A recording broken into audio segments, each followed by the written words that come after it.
another eventful day, hopefully. Thank you for the small majority. We haven't got a quantity, but we've got a quality, so thank you all for attending anyway. And we'll kick off with Julie's apologies, please, Julie. Chair, we've got apologies from Mr Williams, Mr Cox, Mr Hutton, Mr Hewitt, Mr Sweeney, Mr Hookfield, Mrs Haddon and Mr Peters. I know we don't get any apologies from Mr Salisbury, do we? I don't know what's happened here, but there we are. I've written on no show, so. Right, declaration of interest. Again, that's Julie. Have you got anybody put any declaration of interest to you? No declaration of interest. We're all pleased to be here. Minutes of the meeting held on 11th of July 2023. Can I approve those as a correct record, please? Janet and I wasn't here. Right, thank you. Thank you, Keith. Thank you as well. Are there any matters arising from those minutes? Nope. No. Right, so we go to the important one now. This is Kate Loader. She's proposed addition to the scheme of delegation to Section 53 applications under the Wildlife and Countryside Act 1981. Over to you then, Kate. Thank you, Chair. The papers were within the pack. There is little that I can add at this stage in terms of the paperwork other than hand over to Julie Plant, who's going to give the substantive update on this matter. Thank you. Chair, members will recall that a couple of meetings ago they agreed a series of new delegations to the Director for Corporate Services to help streamline processes for dealing with applications for rights of way under Section 53 of the Wildlife and Countryside Act. Members will be fully aware of the situation with the Section 53s and the work that's going on to try and speed up processes, cut down on a backlog. All those delegations were designed to help with the determination of orders, as in considering the initial application and deciding whether or not there was actually an order that could be made. This delegation now helps to, or is asked for, to support work to address the backlog that's now building up, because we're determining the orders a lot faster, but now the backlog is the making of the orders, the actual work behind them, the publicising, the dealing with objections and the like. So this is a delegation that we're looking for to try and prioritise orders, the making of them, and particularly in situations where a footpath or a route might affect a key project such as HS2, which is quoted here, or a major project that the County Council's involved in, or more specifically from experience of late, where there's been quite lengthy and extremely costly cases that have gone to court or have needed lots of legal advice. And the concern is that should these take a number of years before they reach the top of the list, then that expertise and knowledge will be lost. And therefore the council would be back to its stage one again of needing to seek that advice and pursue the legal side of it. So those are the two areas where we're looking for a new delegation to make the orders in those circumstances, Chair. If members are agreeable, this would need to go through to Council for full ratification and inclusion in the Constitution, Chair. Happy for that to go forward? I think Janice? Yeah, I think absolutely. You know, we need to make sure that we're providing that support where we need to. I'm pleased to hear that it's already been recognised, the fact that some of those that maybe are at the lower end of the scale might be waiting for a very long time. And really is looking at how transparent that process will be afterwards. I think it is what's going to be important, but that's sort of the criteria for that also being recognised too. I suppose I did have one small question, which was, I appreciate there's a backlog, but is the impact of projects such as HS2 meaning that there's a lot more volume going in, which means that actually it's not just about how we prioritise it, but the resource that's also been afforded to it? If I could ask that question. Thank you. Thank you, Janice. Thank you. I'm not able to provide you with the data in terms of the specific impact of HS2. That's something that we can pull together and provide back in on a written basis. Not as far as I'm aware is as much as I can say. Thank you. I think we can all agree HS2 has been a complete disaster from start to finish. It looks like it might be finishing. What the news is telling us. Keith? Yeah, I just want to say I've had quite a few applications in and around Bagnall and the other areas, and tracks and other things upgrading and all the rest of it, and I just wish that the maps were done a lot quicker after any results have been concluded, because there's still confusion afterwards. So I'm glad to see that we can get that sorted out sooner rather than later. Thank you. Caroline? Yeah, I think we've all got the same sort of worries. Is there enough capacity? Because if this has been going on for years, even if HS2 hasn't changed it, there's a big backlog. Correct. So is the capacity there? So that's the question we'd really like to know. Kate?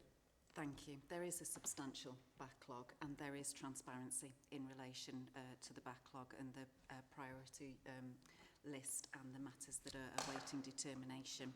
There is a piece of work underway at the moment in terms of looking at the capacity and considering the capacity that's available across EINS and legal services, and I'm sure an update will be available in due course. It's a project that's supported by the Change team. It's an important area that we need to consider and look at. It's underway. Thank you. Thank you, Kate. Right, we'll move swiftly on then. Agendas 5, 6 and 7. I'd like to thank Hassan for coming in today. He's going to take those three together. Hopefully he's got some good news for us at long last. But over to you, Hassan, then. Thank you for coming today. Thank you, Chair. So our team has been in doing the audit of the 21-22 accounts. Arising from that, there are a number of amendments which impact on the 2021 accounts, and management have made those amendments. We're in the process of, for 2021, just clarifying the nature of some of those amendments. Should be getting a response to that soon. Once we receive those, then we should be in a position to conclude the 2021 audit. Members may be aware of correspondence from DLUC, which has outlined the position in terms of the public sector audit market, and the need to reset the external audit market in order for audits to be undertaken on a more timely basis. I think the intention is for the 23-24 audit to get back onto what would be a more business as usual timetable. In order to do that, there's going to be requires guidance and potentially an assessment in terms of actions that are going to be required in relation to open audit years. In correspondence that has been communicated, it has been highlighted that for there's potentially going to be forms of qualified opinions in order to get to that reset. But as I said, that is just communications at this time. We're awaiting further guidance from the department and the FRC and other regulators. As a firm, we're in consultation with parties in terms of giving our thoughts on the process, but at this moment in time we're awaiting the guidance. I think there's indications that there may be something being communicated towards the end of this month, but we wait and see. But on receipt of that guidance, we'll then consider what actions we take as a firm in order to react and respond accordingly. Happy to take any questions if there are any. Rachel, you want to add anything to? Thank you, Chair. Yes, just to add that we are working closely with Hassan and the team around just finalising the last few points relating to 2021. Hope to have that done in the next week or so. And then, as Hassan said, a sort of pause to the 21-22 while we all await the guidance that will be hopefully forthcoming soon. Thank you. Anybody got any else questions? Janice? Yeah, thanks, Chair. It's one of those where it's sort of knowing what's been in the press recently about other local authorities of a similar nature. The importance of making sure that we've got a declared and secured set of financial documents is ever so important in my mind at the moment, knowing that we deal with the same sort of things, adult social care, children's services, and very large numbers. 2020, 2021 now, it seems to be that how, you know, I can appreciate from obviously previous meetings some of the context to it, but just trying to see, is it something that we'll just keep on going until we say the guidance is here? Is there a deadline for that? Is there a deadline that we should have now? Is it, you mentioned some of the dialogue, you know, how quickly does that dialogue take place between the two organisations? Is there anything else that can be done to try and make sure that we get this finalised in hopefully before we move into the next financial year? Thank you. Anybody else got any comments? Hassan, if you'd like to respond, go on, Caroline, you want to add to that? Yeah, I couldn't agree with Janet more there. That my worry is that there's still amendments now to 2020, 2021.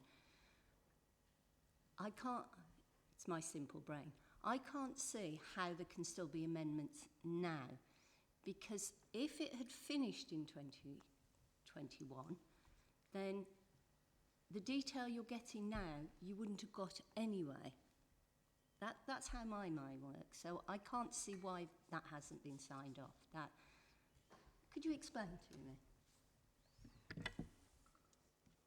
Shall I Be a hard job. take the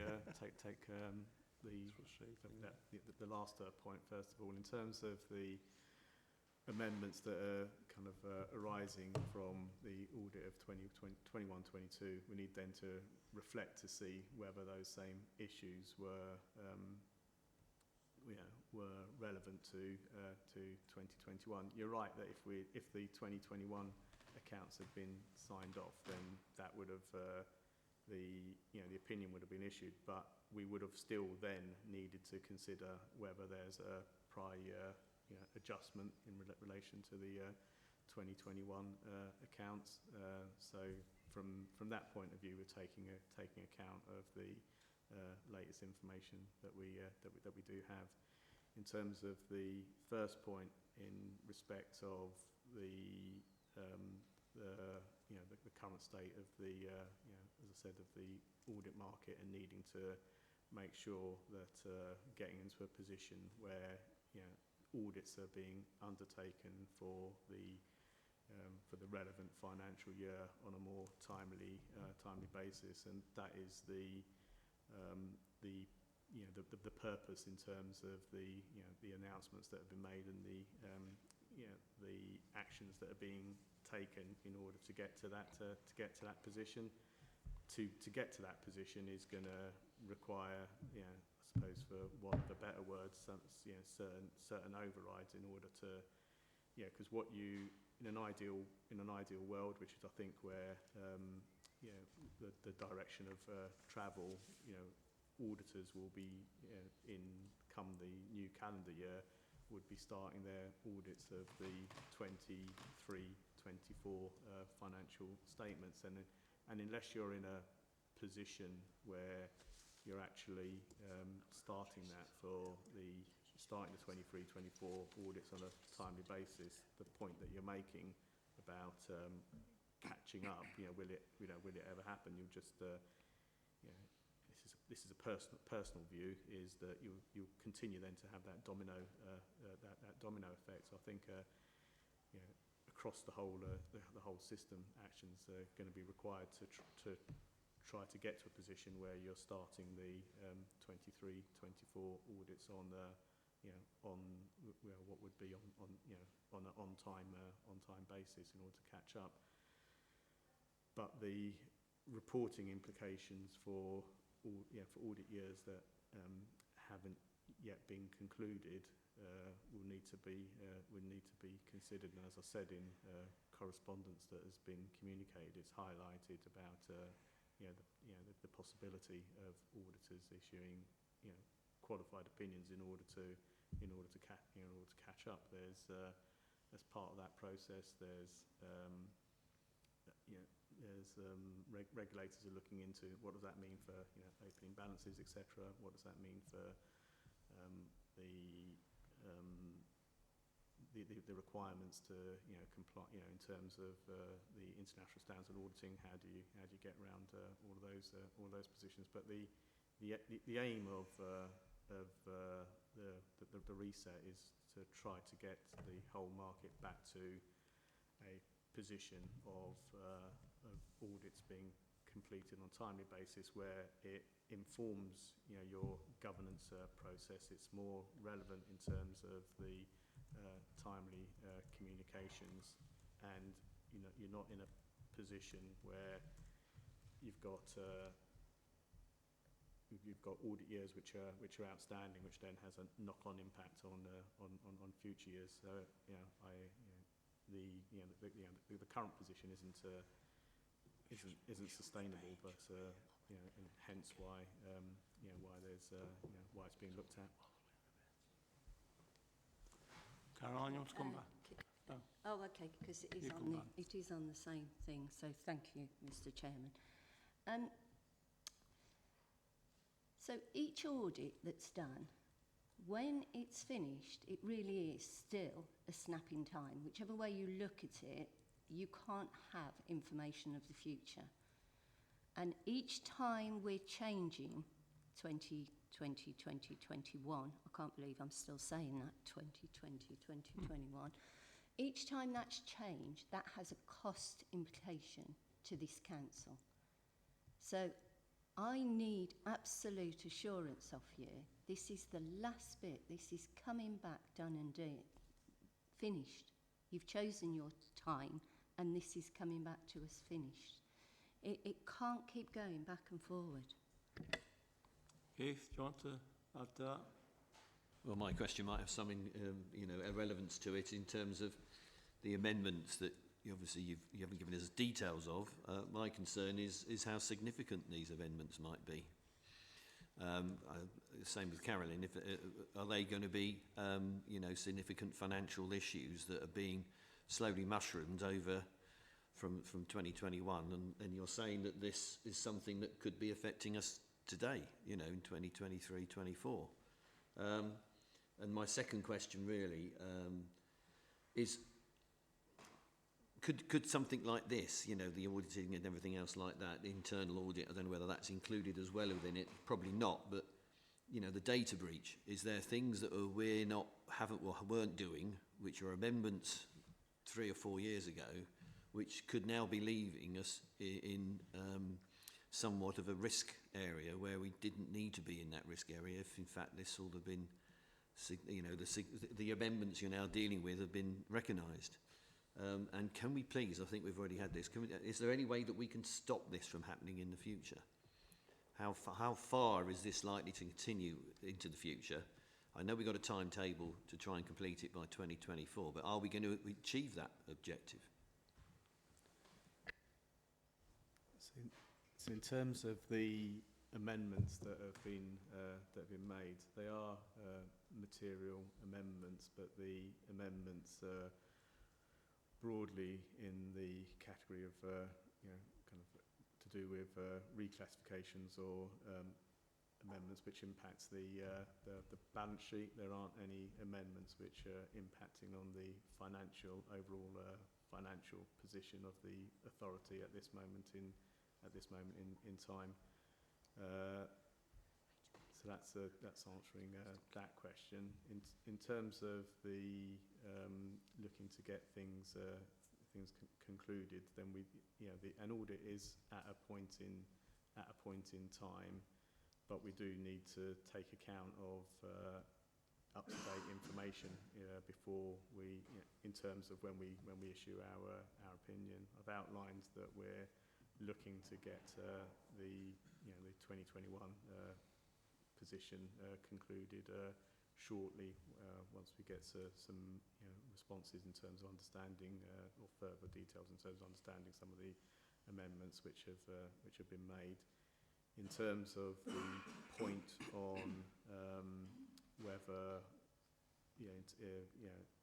future impacts, as I've said, this is across the system, so it's not just an issue which is impacting on the Staffordshire County Council, but also other local authorities as well. And there is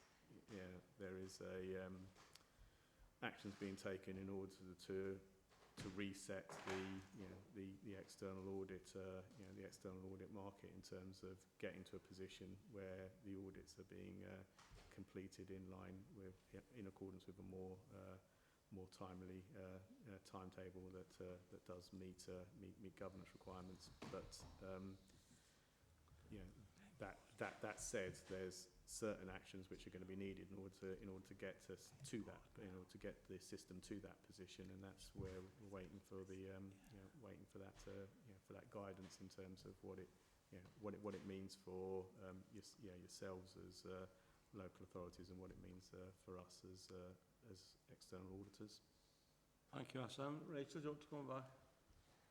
Thank you, Chair. Yes, just 2 points really in response to those questions. So firstly, to reassure members that it is a priority for me and my team to complete the 2021 audit. We are very keen to see that finished and completed, just as I recognise that members are too. And so we are working on that as a priority. The changes that have been made are mainly, although there can be some quite significant numbers, they're mainly in the areas of disclosures. They're not necessarily changes to the financial statements, aside from the infrastructure change which has been discussed at this committee previously. And I would also just like to reassure members that although the points raised about financial stability and so on, and how do we know if the accounts are still unsigned, etc., are obviously perfectly valid. We do have other financial control measures in place, so we have the work of our internal audit colleagues that's reported to this committee, and we also have strong financial management controls and robust budget monitoring processes in place. Those reports come to Cabinet quarterly, and obviously they would be another mechanism which would flag if there was any particular financial concerns to be raised. Thank you, Rachel.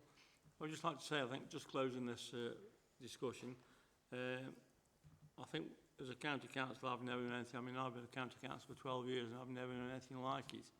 And I think it's a shocking situation we find ourselves in. And I know Rachel and the team have frantically trying to get this sorted as well, along with the auditors. We have got a change of auditors for the next audit. I just think we've got to make sure... The one after. Yeah, the one after, and when this is completed. And I just hope that we can start off on as we mean to go on, because this is a totally unsatisfactory situation, and I think Hassan's well aware of that. So if you take it back to your colleagues and try to pull the finger out and get Rachel sorted out, I'd much appreciate it. Thank you. Okay, Rachel. Hassan, you can. You've got out of jail now. You can go. Thank you, Chair. I don't think you need it again for anything else on the agenda. Well, thank you for your attendance. I appreciate you coming in rather than doing it on Zoom.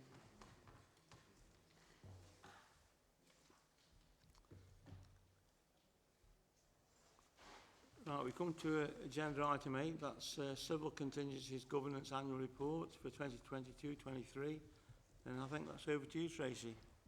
Thank you for coming. Thank you. So I just wanted to highlight this is the first annual report we've done, so I have brought sort of updates as and requested on specific things, but we've never actually produced an annual report as a county council before. So, like I say, as the report says, it does cover the 1st of April 2022 to the 31st of March 2023. So we are talking sort of 6 months ago, but I can give you a quick update at the end around some of the things that we've been doing since this report was written. So the recommendations then are committees requested to consider this report and the assurances provided within it, accepting that the emergency planning arrangements are fit for purpose, up to date, are routinely complied with, and have been effectively communicated and are monitored. Also, that committee members are asked to provide feedback, which then can be used to for the 23-24 work plan and onwards. So as I say, with it being the first report, I really would appreciate if there are other things that you would like to see in next year's report. So I'm not proposing to read all the way through because obviously it's a big report, so I'm just going to pick some highlights out for you. Well, I suppose explain a little bit of the structure as well. So paragraphs 2 to 11, what that just provides you some background at a national, regional and local Staffordshire Resilience Forum level, and it explains to you which organisations are involved in the Staffordshire Resilience Forum. It also explains the benefits that we do achieve as a county council by having this coordinated approach across Staffordshire. Now, not all areas actually have a resilience forum in the same way that we do. And to be fair, the Cabinet Office have actually said they see ours as sort of not so much trailblazing now because people are catching up with us, but actually quite forward thinking because we do work as a partnership of about 28 organisations and we do come together on a regular basis. So it also explains the ways that we support that multi-agency working, so the various meetings that go on across the different partnerships at different levels, and how as a county council we then play into those. Then jumping to paragraph 12, I thought it would just be useful to show you some of the key priorities that the Staffordshire Resilience Forum have focused on through this reporting period. So to give you some assurance that it isn't just us, we are looking at it as Staffordshire-wide, so various partners are playing into all of those areas because it does impact the whole of Staffordshire. Moving then on to paragraph 13 onwards, that now focuses on Staffordshire County Council. So everything from this point is our governance and our assurance. There are a couple of things I'll highlight throughout, but it's mainly about Staffordshire County Council. And paragraph 13 onwards gives you the obligations that we have as a category 1 responder. Within paragraph 15, it does highlight there the various legislation that we do have to comply with, and there is quite a number falling to local authorities, and as the upper tier, they do fall to us rather than districts and boroughs. Districts and boroughs do help and support us to deliver some of them, but the accountability sits with the county council. So moving on then to paragraphs 16 to 18, going into the governance structure. So we do have what I call a distributed model across Staffordshire County Council. So it doesn't just sit with John Tradewell as the senior exec role and me as the lead officer. We actually make sure we've got subject matter experts across the organisation. And you can see within there, it's not just about officers, there is member input as well. So within that same paragraph, it does describe, I've tried to describe some of the key accountabilities for those different groups. So just trying to give that, I suppose, that golden thread so you can see where it does go through the organisation. So moving on then to paragraph 19.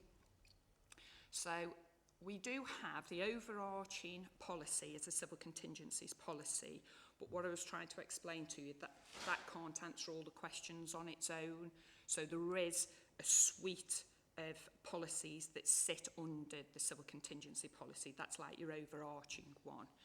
And you can see those within Appendix 1.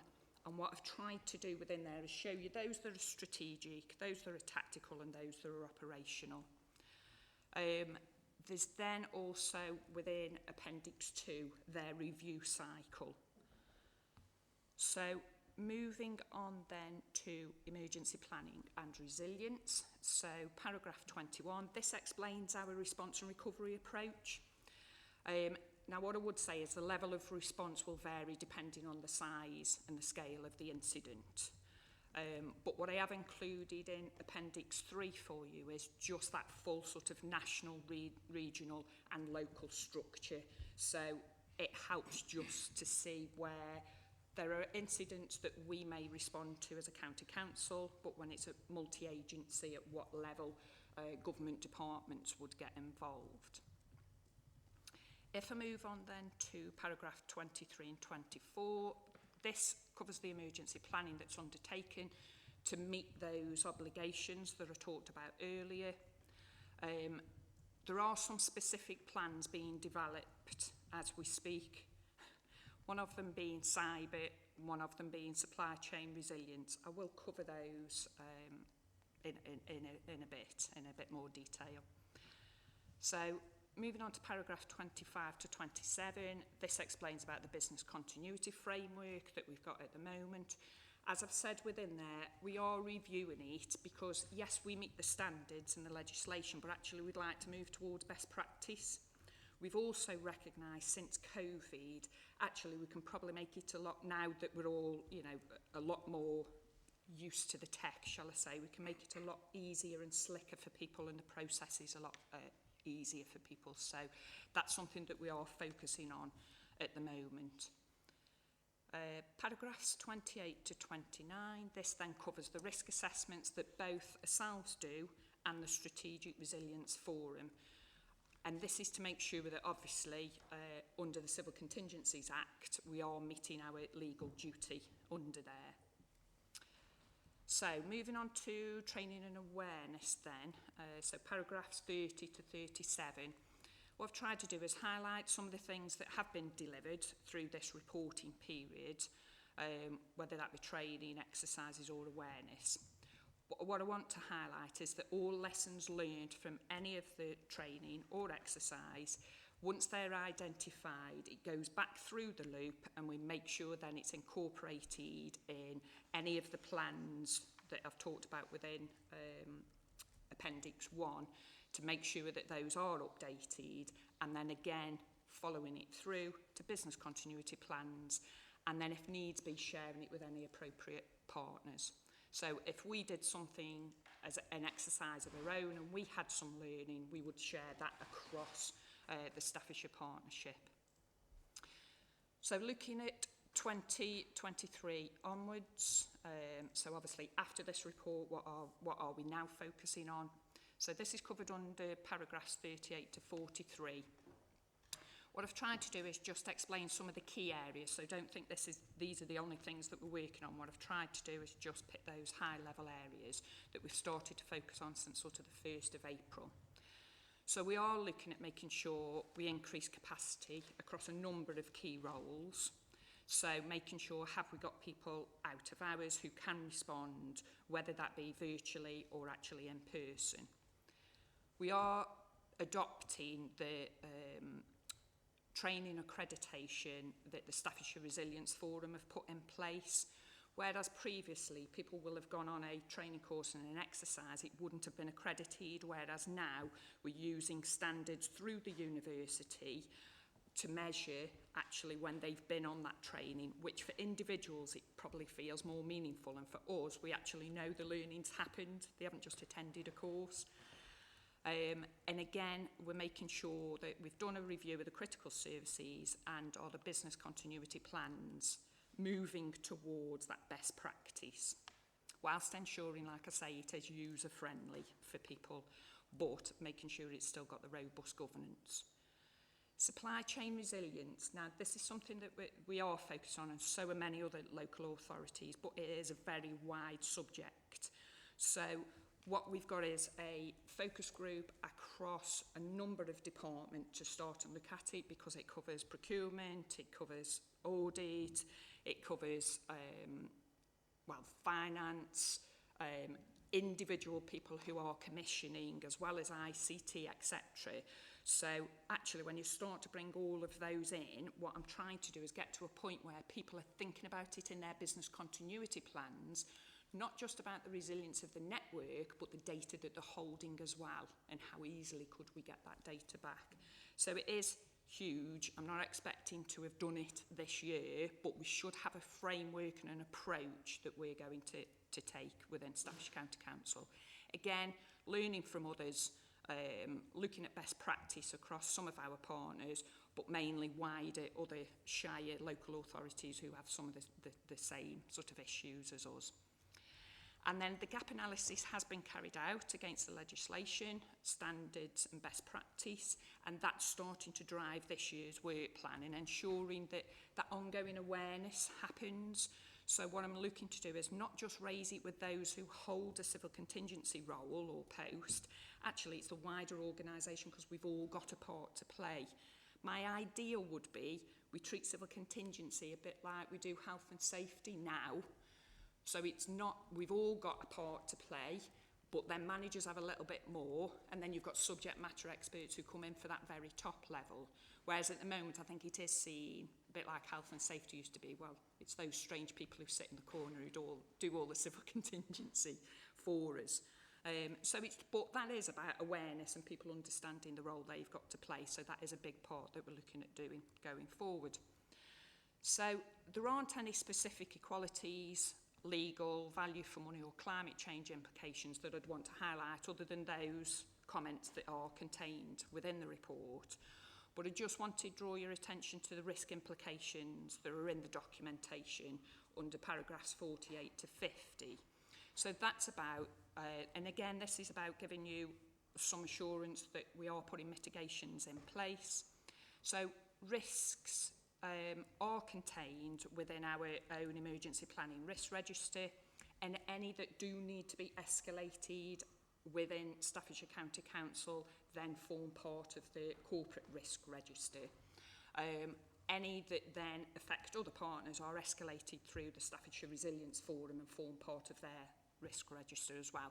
And that works both ways. So again, if they have a risk, because we sit on that board with them, we may then, if there are implications for our residents or our duty, we'll then make sure that that's added to our risk register.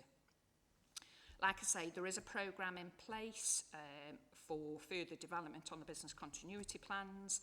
The reason I flag this as a risk is it is that continual focus, not you've written a plan, put it on the shelf and forget about it. Actually, you need to be revisiting that, because we all know things move so fast, whether that be you have a change of supplier, whether that be technology changes or individuals change. So again, it's about people understanding.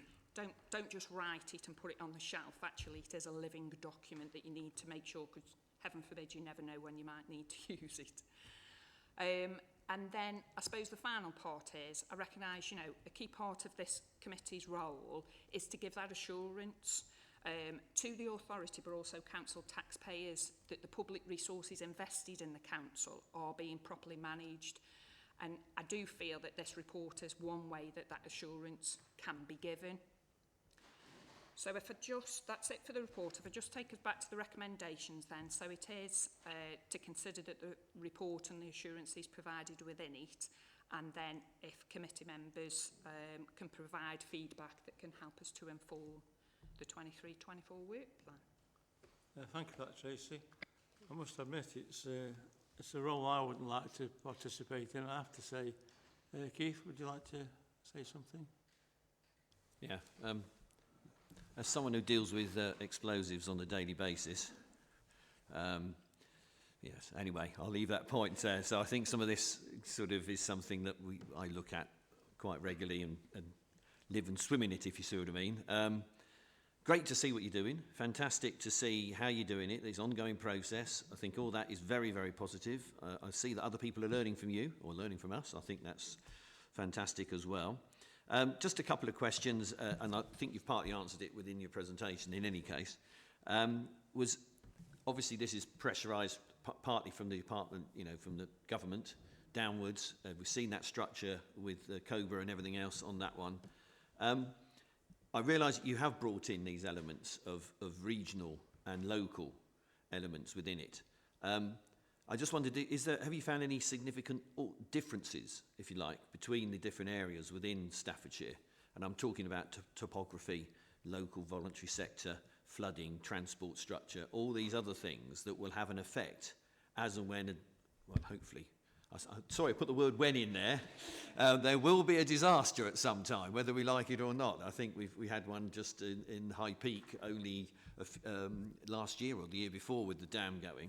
So, you know, and we've seen what's happened in Libya and all these other places as well with dams. So, as I'm saying, I just wanted to know how you're structuring it to reflect on potential hazards in different areas. Have you done, I know there's a gap analysis type thing, but then have you then also looked at that in terms of risks in a certain area and then the supporting strategy about how you might be able to deal with that? So that's one question.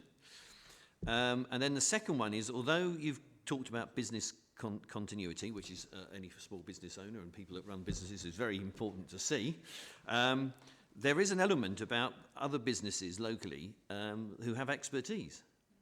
You mentioned data, you mentioned other areas as well, and contingencies.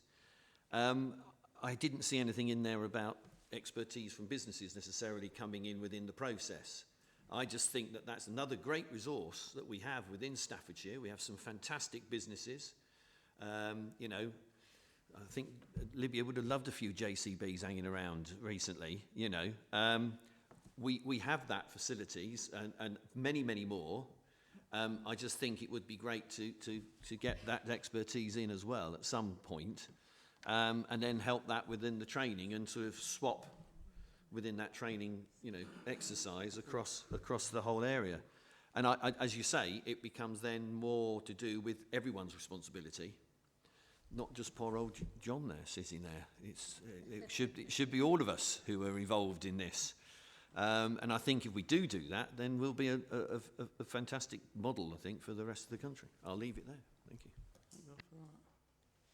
So the first part around the plans and obviously the differences, yes, we do, but we look at that as a Staffordshire Resilience Forum. So we've got various plans for flooding, for data loss, for water contamination. You know, there's various plans, and we look at that as Staffordshire-wide. What we have within them, though, is a risk register that's specific to the area. So if we use flooding as an example, there'll be particular areas that will cause us issues because it may be we've got more care homes in that area, we've got a hospital in that area, or like the one we had over winter with the snow over moorlands. Yeah, but we'd got people who receive care on our behalf, so we have specific plans for particular areas, and that's where we work really closely with the districts and boroughs, because 9 times out of 10 they know the patch better than we do. So it is about finding, we've even got plans where there's other road routes if we had to close things off. So yes, we have got those in place. And then the second part, I'm wondering whether you've been sitting in one of our meetings, because the conversation that we had is about bringing businesses in more. And again, I think that needs to be done at the sort of Staffordshire Resilience all-partner, multi-agency, because there will be different demands that we have depending on who's the lead authority. So for me, that was the conversation we'd had about, okay, how do we get more of the private sector and voluntary sector involved? Now, we have started with the voluntary sector, and the reason we approached them first is in COVID, they helped us with the response. So we'd already got that relationship and a bit of a framework. So we included, they are part of it now. They've helped us to design some of the training and the accreditation. No, as I say, I just think it's something if members can help on that, and or then look back to borough councils and what businesses might be useful in those areas and things like that, that's very much something that we could potentially help out with. And that's something also then, it's the training. Can I just give you one little aside on this? In early March 2020, we had a training day at SMDC for risk in contingency planning. Yeah, let's just say viruses weren't mentioned once. It was all about flooding because of the broken dam. Yeah. So all I'm saying to you is that you do need to keep a very broad brush going. Certain individual did bring up the idea of having some concept that then apparently happened 10 days after. Not that I'm a premeditator of what might have happened, but it was already in the story in other countries at that time, and we just didn't seem to have that response. And I think the response we did do in the end was very good, county-wise and everywhere else. I think what we did with the resilience forums was fantastic, and the voluntary sector came on board. I just wanted an equivalent, if you like, across a broader area. Okay, thanks. Caroline? Yeah, I just want to say brilliant report, and you've asked for us to approve this to go to full council, is it, next? Where was this one going? Sorry. Just here, and you want our approval. I would absolutely give my approval of this. I think it's an excellent report, and it's obvious you're looking at all aspects and bringing everyone together. So thank you very much. I'd like to approve it. Would anyone like to second it? Thank you. Go on, Janice. Oh, yes, so I was just about to say before we do that part, I thought the idea of the businesses is critical, but also you mentioned in your verbal update there as well about districts and boroughs, but also parishes. So again, we can draw back on experiences, well, parish, whether it's town or city councils, you know, their level of involvement in the grassroots, whereas, yeah, it really came to its own during recent events. So that was the only other one really that I was going to suggest. But otherwise, happy to second. Thank you. Yeah. Thank you very much, Tracy, anyway. Thank you very much indeed. And carry on the good work. Thank you. Yes.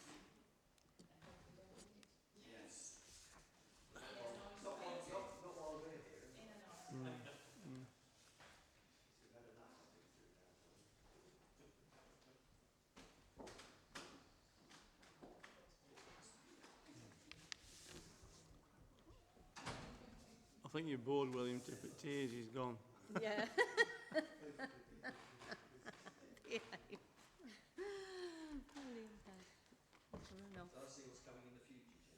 Right, well, we move on now to Lisa's now has got the show, agenda item 9, review of the effectiveness of the audit. And she's got quite a few there, haven't you? I have, yes. Thank you, Chairman. I'll probably take all three at the same time. They're all linked. They are the results of our successful workshop that we had back in May. So I've pulled together the first report, which is the results. So within Appendix A and B, you have the detailed responses that we collectively agreed as part of that workshop arrangement, both in terms of the self-assessment of good practice, so against that checklist, and also the evaluation of the effectiveness of the audit committee. So I don't propose to go through all those detailed information. What I did do within the report was hopefully summarise the key actions that arose from that self-assessment exercise. Firstly was in relation to looking at our terms of reference and making sure that they reflected the exemplar ones that were included within the updated 2022 guidance, and that's the next report on the agenda. And the second item was in relation to the consideration or reconsideration of the appointment of an independent member to the committee. And that's on the agenda for a decision to be taken in respect of that item. There was another couple of elements in relation to the improvement of the information that's provided to you in relation to risk management, and that'll be included within the forward plan, and also the opportunity for the committee to meet privately with both the internal and also external auditors, and that will be explored, and we'll arrange suitable dates and times within the forward plan going forward. And also in terms of adding additional item to the existing annual report arrangement that the committee produces ready for full council, to include a section on how this committee has added value to the work of the council. Okay, another item that we agreed to do as part of the workshop was to have a look at the knowledge and skills framework self-assessment from audit committee members. Thank you to everybody that has completed that skills framework, which I've summarised, and I've taken all of the responses and I've pulled them together into a sort of a number of potential items to go into a training programme over the next 12 to 18 months, effectively, covering the key elements that were requested. I've tried to reflect the number of individual responses that had put those particular areas down. So I would recommend that we start at the top and we work our way down, feeding those in as appropriate. So they were the key elements, and recommend those to you. So in terms of this particular report, really the recommendations are that you receive and note the responses in relation to the self-assessment. It is also good practice that this exercise is conducted on a regular basis, not annually. I wouldn't recommend annually, but at least a couple of times per committee cycle, and then also for us to arrange a programme of refresher training for members, probably under the workshop style, where items can't be covered as part of the regular agenda. Thank you. Happy to take any questions. Janice? I suppose really it's more of a comment than a question.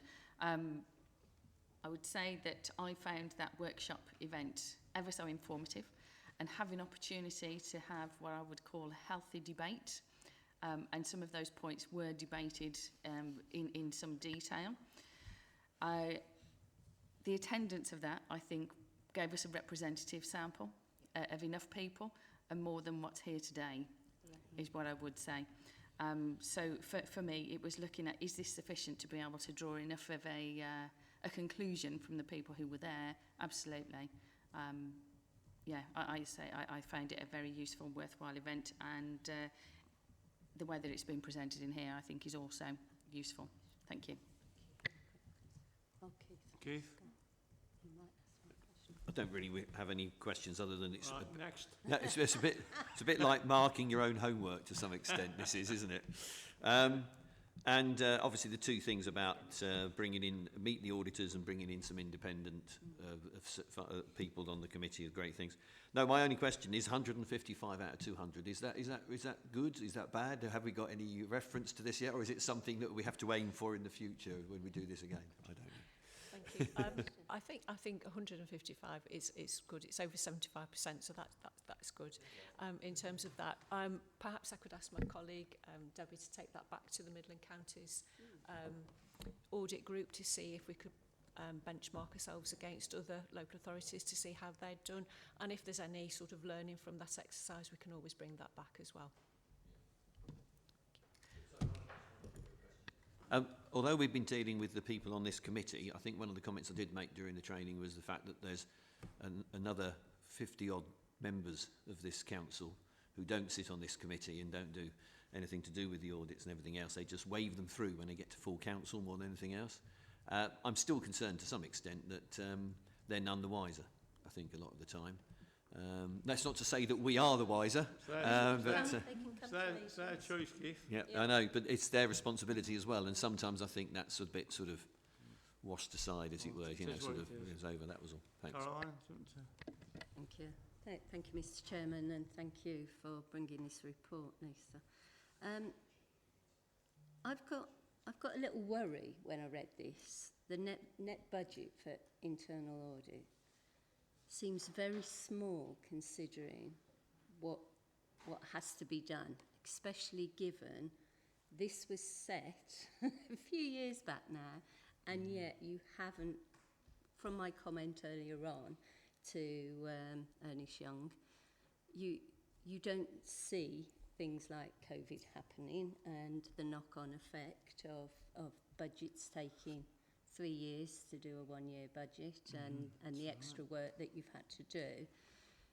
Is this budget big enough, is my question. It'll never be big enough, I can assure you that. And if it's not, what can we do to push a bit more that way? Thank you, Vice Chairman.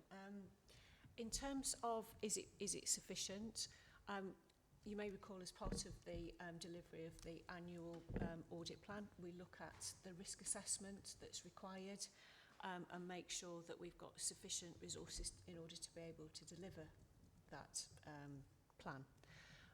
In the past, we have raised issues where that hasn't been sufficient, and with the then Director of Finance and Resources and additional resources were input into the service.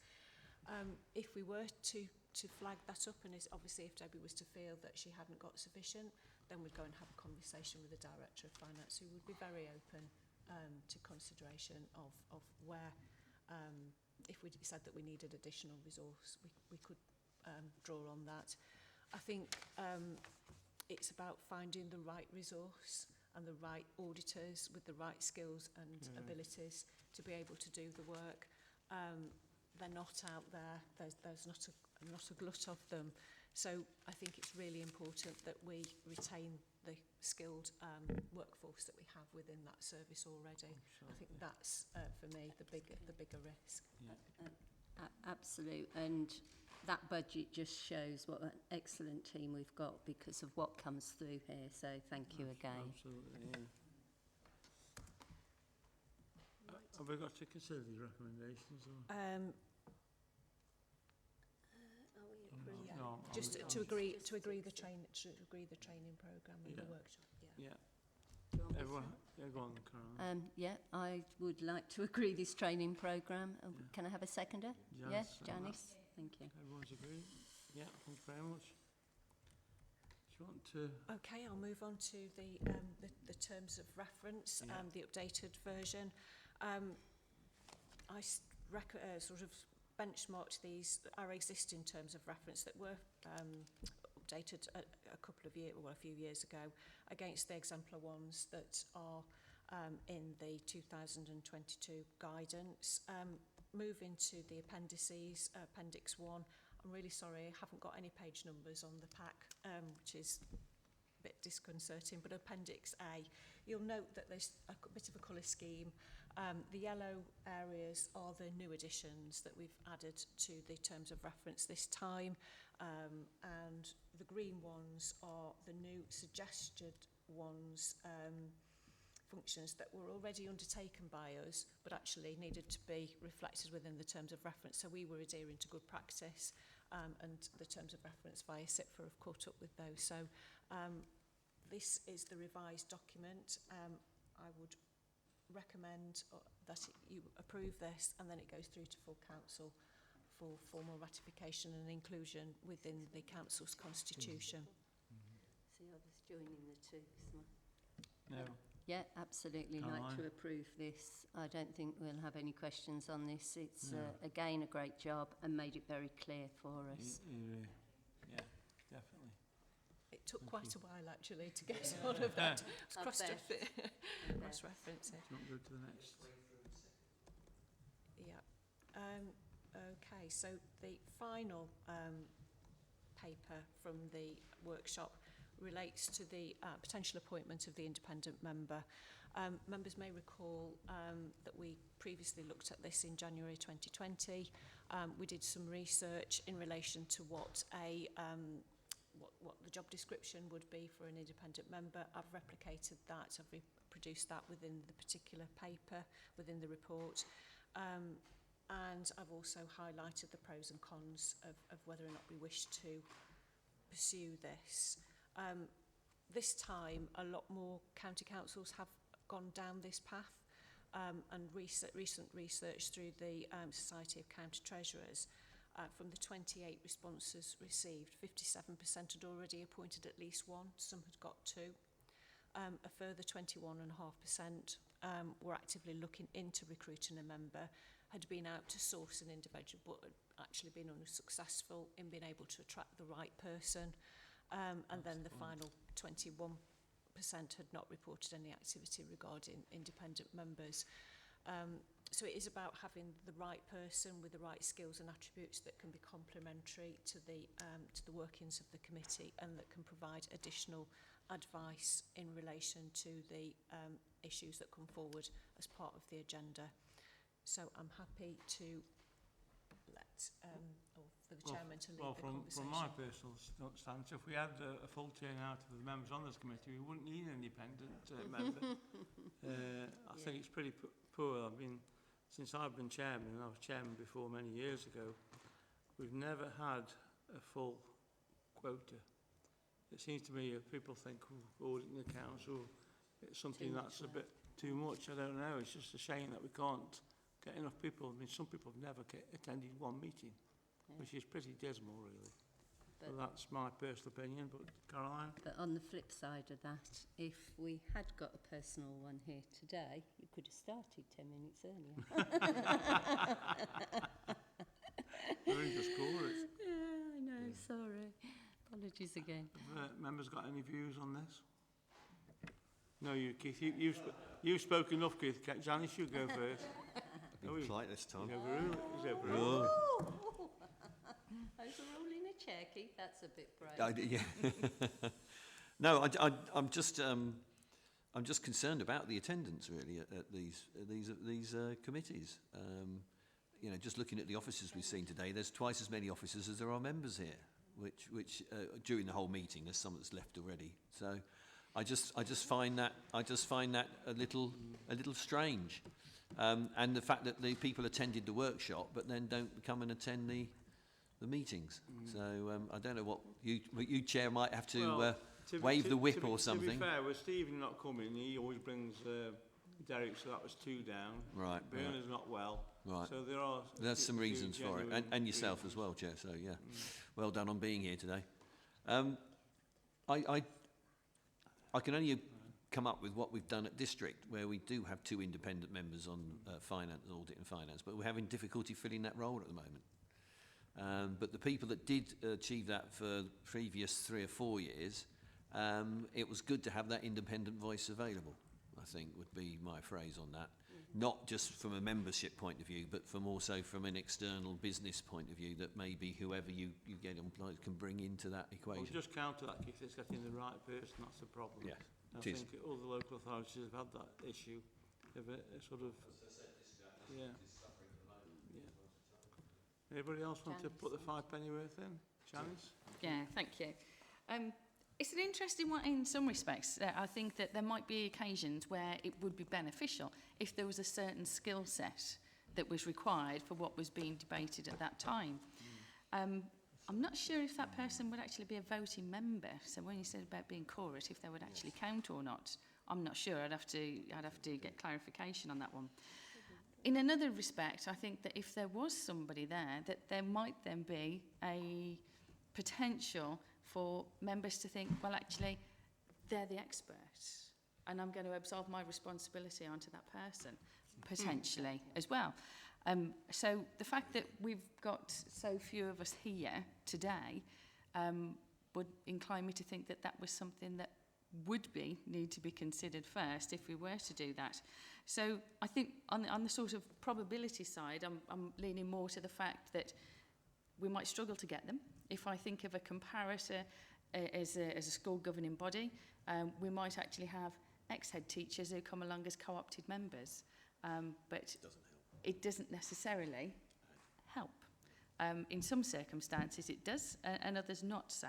So I think trying to find somebody who would be appropriate to do that, that isn't then going to become an employee, because that's not what that role is designed to do, would make it quite tricky. So I think the way that we deal with some of those, for example, if we're looking at finance, we have a teaching session for all members present to be able to get the benefit of that, so we can ask those pertinent questions. And I think there is a certain level of skill set that if we were at full complement, that we would naturally bring anyway. So I would fully endorse your original comment, Chair, which was before we look at bringing in independent persons, we need to make sure that we've got a good representative attendance of those those who are currently on this membership for this committee. Thank you. Thank you, Dennis. Caroline? I've just got to say that I am absolutely an advocate of bringing in an independent. 100%. We need an independent on here. One, we do need experts in the field, but I would never look at them and say, oh, well, they know what they're talking about. We bring different skills to this committee. Every single one of us brings something different. And so that's what's needed to look. We don't need to be accountants. We really don't. We have the experts who are the accountants. But we do need people here who understand, yes, the way things work, either through business or through accounts in their own business. But we definitely need an independent on it. I mean, 50%, 57% have already gone there and we're still discussing it. Says everything to me. And it's, if SIPFA put it as a recommendation, I would they're the experts. They're the ones who we say they really know what they're talking about. We shouldn't be debating this anymore. We should be going for it. I really do think that. Well, I don't share Caroline's passion, but I think it's more important to get a better attendance here. But because unfortunately, no one, in my opinion, is truly independent. It's whatever their political persuasion. At the moment, we've got very few Labour members on this committee. But that'll change, I'm pretty sure, at the next election. But it's just getting a cross proportion of independent views is already here, I think. And sadly, today, we ain't got many, have we? So, right, anyway, the recommendation's there. So, we either get on with it or we don't. And if SIPFA recommend it, we haven't got much choice, I don't think, really, have we? Well, I think we should. So to consider... Keith? Just very quickly, we could, even if, well, let's just say, let's get on with it, try it. If we then feel as a committee that it's not suitable for us, then we can always change that in the future. Yeah. Okay. So I think we ought to try it at the very least. Absolutely. I'm pretty sure the gentleman who's been attending the last few, we took him off one committee, didn't we? He's obviously, is he keen to, is it William? Is he keen to? No. I'm assuming. I don't actually know who the individual is. Oh, don't you? First Right. time I've seen him. No, he's come a few times. He's obviously very interested in what we do, so Very I'm sure it'll be an application for the future. Right, so we're approving the recommendation, are we then? yes, I'm happy to. John? So we're putting the independent person into the terms of reference, and that'll be a recommendation to full council then. Right. And 62 members will no doubt have a view when it comes there. Yeah. Yeah? That's fine. Thank you, John. Thank you. Okay. Right. I think we're back to you, Lisa, aren't we? Yes. We've got a few, if you look at the agenda, 12, 13, 14 and 15, they've been withdrawn or already taken. So we're now to agenda item 15, which is the forward plan for the Audit and Standards Committee. And that's back to you, Lisa, again. Okay, thank you, Chairman. As per normal procedure, you've got a copy of the latest forward plan that gives the indicative agenda for the next meeting in October and then in December. Where and when we get the relevant external audit reports, we'll then feed them into the forward plan at the most appropriate point in time. But as you can appreciate from our earlier update, it is a little bit of a moving feast on that area. But I'm happy to take any questions in relation to the proposed agenda for the next couple of meetings. Right, well, if there are no questions, before we move to excluding the public, shall I just have a 10-minute comfort break? People want to just... Why don't we just move first so that they can switch the... All right. Chair, would you move to exclusion of the public, please, and then the Yes, webcast okay. can finish at the same Fair time. enough, Thank yeah. you. Right, so I've got to read out this exclude the public. That the public be excluded from the meeting for the following items of business which involve the likely disclosure of exempt information as defined in the paragraphs of Part 1 of Schedule 12A as amended of the Local Government Act 1972, as indicated below. Thank you.